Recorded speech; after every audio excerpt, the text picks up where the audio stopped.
हिंदू राष्ट्र बहुत बड़ा स्वप्न है।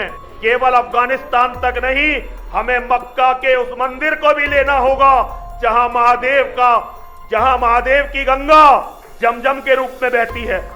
क्या कभी आपने सोचा है, अगर मक्का मदीना सिर्फ एक धार्मिक शहर नहीं बल्कि एक छिपा हुआ रहस्य हो जो दुनिया से जानबूझकर छिपाया गया है? तो कहते हैं हर सदी में कुछ ऐसी जगहें होती हैं जहां इतिहास को मिटाकर नया धर्म लिखा गया। मक्का मदीना उन्हीं में से एक है। लेकिन सवाल यह है, आखिर क्यों किसी हिंदू को वहां जाने की इजाजत नहीं दी जाती? क्या डर है उस धरती से जहां अल्लाह का घर कहा जाता है, या फिर डर उस चीज से है जो उस काले पर्दे के नीचे दबी है? जरा सोचिए, अगर सच में उस काबा के नीचे वही शिवलिंग मौजूद हो जिसकी पूजा कभी अरब के रेगिस्तानों में होती थी, तो क्या इतिहास खुद झुक नहीं जाएगा? हर साल लाखों मुसलमान उस जगह की परिक्रमा करते हैं, लेकिन किसी ने ये नहीं पूछा वो काला पत्थर आखिर है क्या? क्या वो ईश्वर का घर है या किसी भूले हुए देवता का मौन समाधि स्थल?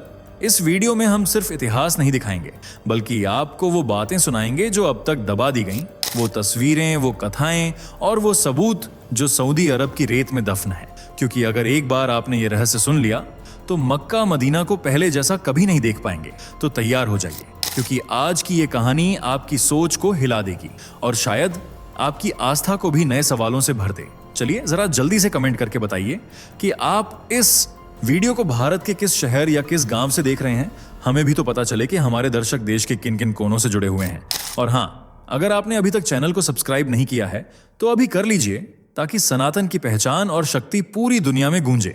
वीडियो को लाइक जरूर करें, क्योंकि आपका एक लाइक ही हमारी सबसे बड़ी ताकत है। तो चलिए बिना वक्त गंवाए वीडियो में आगे बढ़ते हैं। क्यों किसी हिंदू को मक्का मदीना में जाने की इजाजत नहीं दी जाती? क्या छिपा है काबा के काले पर्दे के पीछे?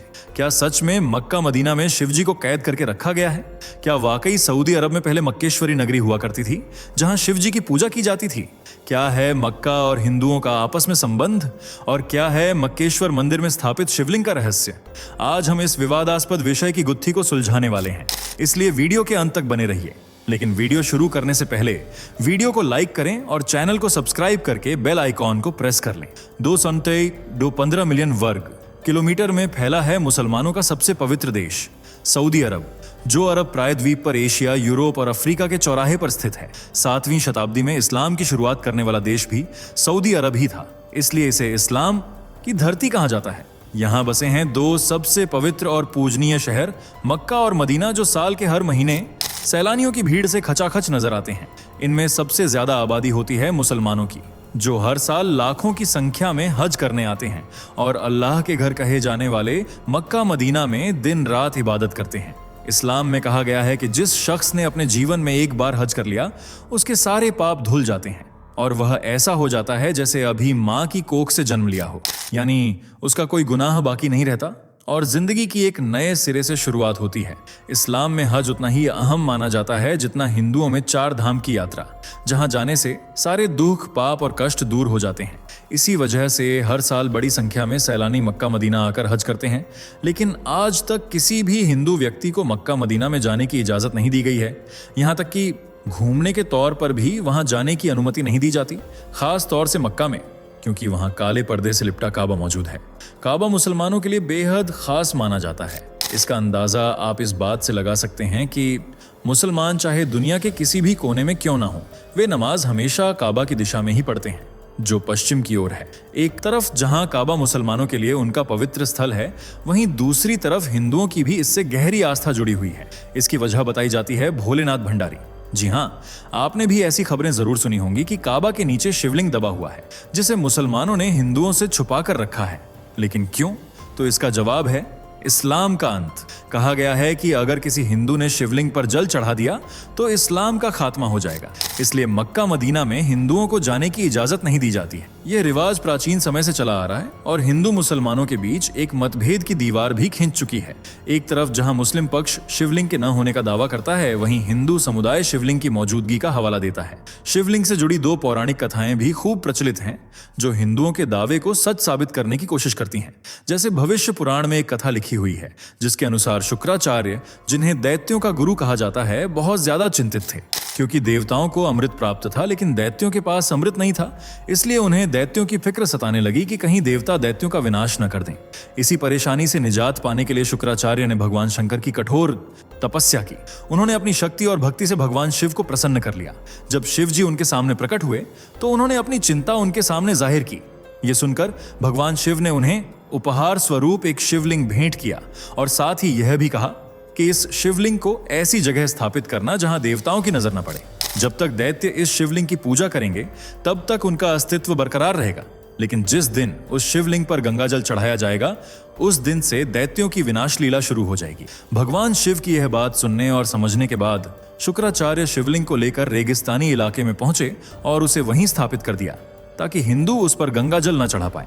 आज वही स्थान मक्का बताया जाता है और काबा ठीक उसी स्थान पर माना जाता है जिसके नीचे शिवलिंग को कैद करके रखा गया है। इसी कारण हिंदुओं को वहां जाने और गंगाजल चढ़ाने की इजाजत नहीं है। कहा जाता है कि जिस दिन शिवलिंग पर गंगाजल चढ़ाया जाएगा उस दिन इस्लाम खतरे में पड़ जाएगा।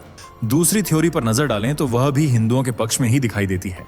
इस्लाम को लगभग 1400 वर्ष पुराना बताया जाता है, लेकिन उससे पहले सऊदी में हिंदू धर्म फैला हुआ था। ऐसा कहा जाता है लोग मूर्ति पूजा में विश्वास करते थे, भगवानों और प्रकृति की पूजा अर्चना की जाती थी। इसके प्रमाण भी मिल चुके हैं। कुछ समय पहले सऊदी अरब के अल्फाव में पुरातात्विक खोज के दौरान 8000 साल पुराना एक प्राचीन धार्मिक स्थल मिला था जिसे हिंदुओं ने अपना हिंदू मंदिर बताया, लेकिन रिपोर्ट में यह खुलासा हुआ कि वह कोई हिंदू मंदिर नहीं बल्कि अल-फौ के निवासियों की स्थानीय मान्यताओं का एक पूजा स्थल था जिसका इतिहास नवपाषाण काल से जुड़ा हुआ है। इस खोज से यह स्पष्ट हो गया कि सऊदी अरब में मुसलमानों से पहले एक और धर्म बसा हुआ था जो हिंदू धर्म की तरह ही मंदिरों की परंपरा, पूजा अर्चना और भगवानों की अवधारणा का पालन करता था।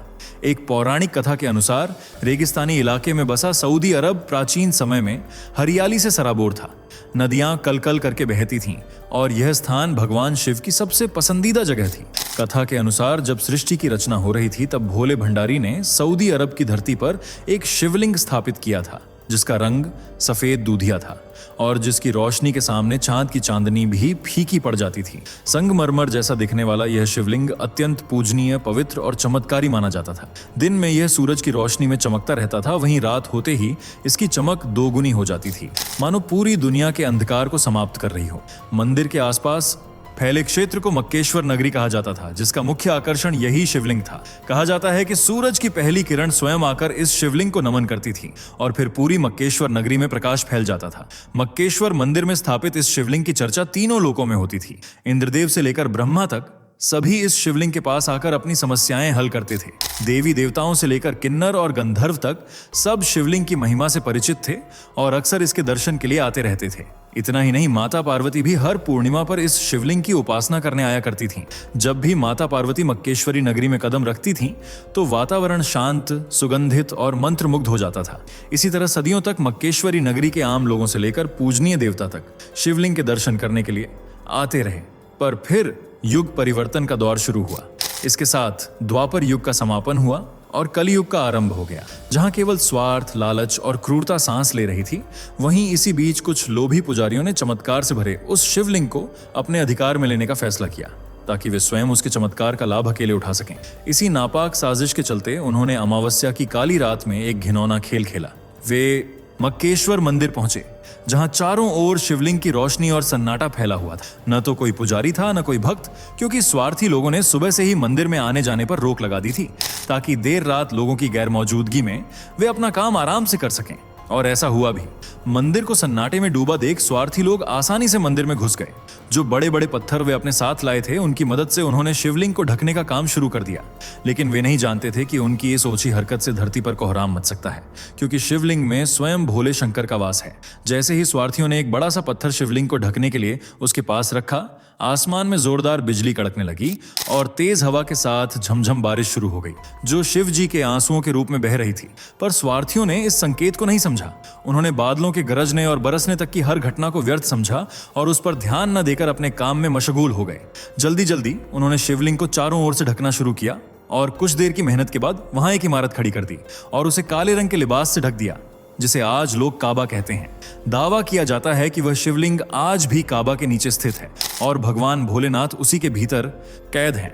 यह भी कहा जाता है कि हज यात्री हज के दौरान उसे ईंट कंकड़ आदि मारते हैं। लेकिन क्या यह दावा सच है? क्या वाकई काबा के नीचे भगवान शिव कैद हैं? इसका जवाब है नहीं। सृष्टि के रक्षक और पुनः सृष्टि का निर्माण करने वाले भगवान भोलेनाथ को कोई कैद नहीं कर सकता। वे तो ऐसे देव हैं जो भक्त पर कृपा बरसाकर उसे मालामाल कर देते हैं, तो अपने क्रोध और अभिशाप से राजा को रंक भी बना देना जानते हैं। भगवान शिव की एक ललकार पृथ्वी को समाप्त करने के लिए काफी है।